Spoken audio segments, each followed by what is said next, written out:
Hello my friends, welcome to this video in which I will show you how to put a coating on an ugly wall of building blocks. You note here that I'm wearing a t-shirt from the Chamber of Commerce and Industry, where I had the honor and the privilege to work for 11 years. And this gives me the occasion to let you know that there are plenty of people working, especially in Europe, in chambers of commerce, in regional innovation agencies, in regional development agencies. And all these people are there for helping businesses to develop.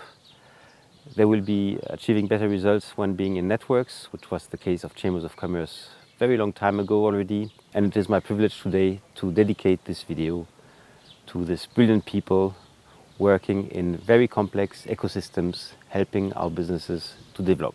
For this subject, which is, by the way, much easier than you think, I made 3 little videos. The first one is about the things to know upfront, especially when you are buying the different elements, including the tools.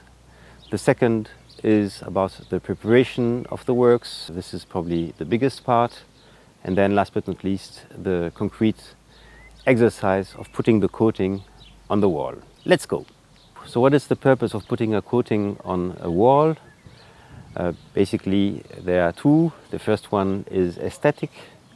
Imagine if this little garden shed would be with a nice coating on the blocks. This would be, of course, much more beautiful. It's not only aesthetic, especially for external coatings, but the coating will bring also positive assets for the waterproofing of the wall. And now, for starting on the creative side, I let you admire this wonderful wall, which has been coated with natural products. And you can see here that it leaves a lot of space for creativity. The toughest thing for my friend David was, of course, to drink all these beers. In reality, he is very generous and he has plenty of friends which helped him for making the collection of the beer taps. What you need to know up front is that there are certain weather conditions required, which is of course the temperature, meaning that these are works better for the spring or for the summertime, because when it's too cold, it will be difficult that the coating is holding on the wall. And of course, if you're working on external walls, make sure that there is no rain during the operation as well as the time of the drying.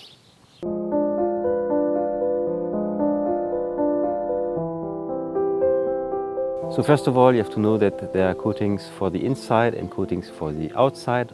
The latter will require special properties in terms of waterproofing. And then the other thing which is useful to know is that you can either buy buckets where the coating is already prepared, or you can buy bags with a powder inside, and you will have to prepare this, but this is really not so difficult. One little point, the prepared material is a bit more expensive than the powder. So it's a way for you of making a little bit of savings, but in the overall, the properties are more or less the same.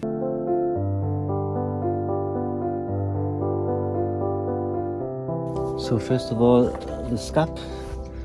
So this is a prepared material, you just have to mix it. This gave quite good results. Careful, it makes lots of stains. Then I think this one here finally was my preferred one. I bought this in Germany, Mineralputz Diamant. So this really gave excellent results. And then the last one was this one. Let's say this is by far cheaper, but you need more material for the same surface. The second thing you will need is a so-called accrocheur. This is a product which will facilitate that the material you're putting on the wall is sticking on the wall.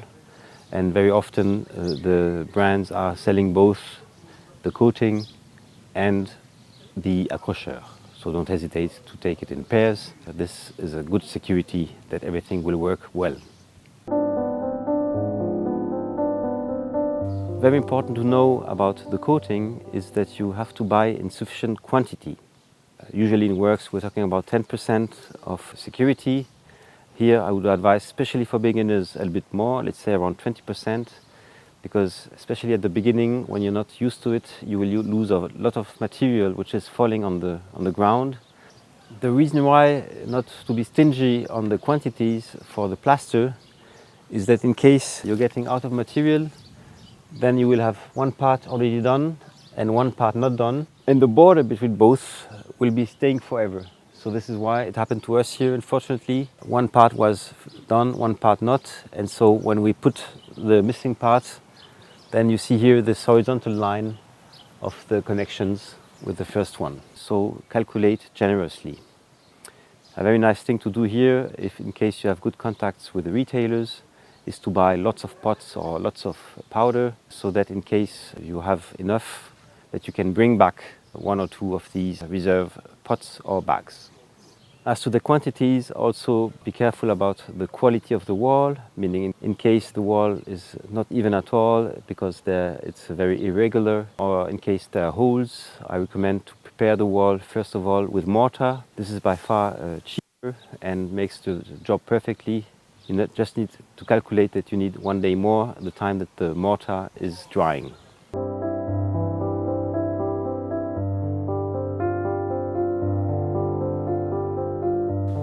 About the tools that you will need, you may imagine that you will need a big ruler of a professional, but this is not the case. So let's have a little look about the tools for putting the coating, and this we will be doing inside.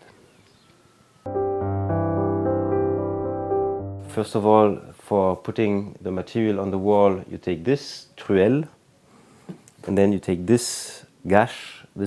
You take the product, you put it here, and then you put it on the wall. And for having a more regular effect, you can take this and you will just make it round like this on the wall. You may also use this type of plastic spatula, quite wide, which is quite useful as well. It works very well. And not to forget, for the very thin parts, which are not really reachable with a large tool, you can take the spatulas, a good ally for difficult parts that you cannot reach.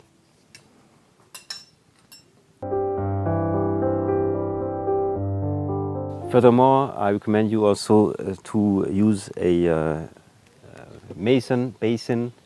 This one is a bit big. That's the original one that you have seen in Return from Street Treasures 2. Furthermore, you will need a bucket. So you can either take a very big bucket, we call this auge in French, or smaller buckets, but this depends essentially on the quantity of square meters that you want to cover.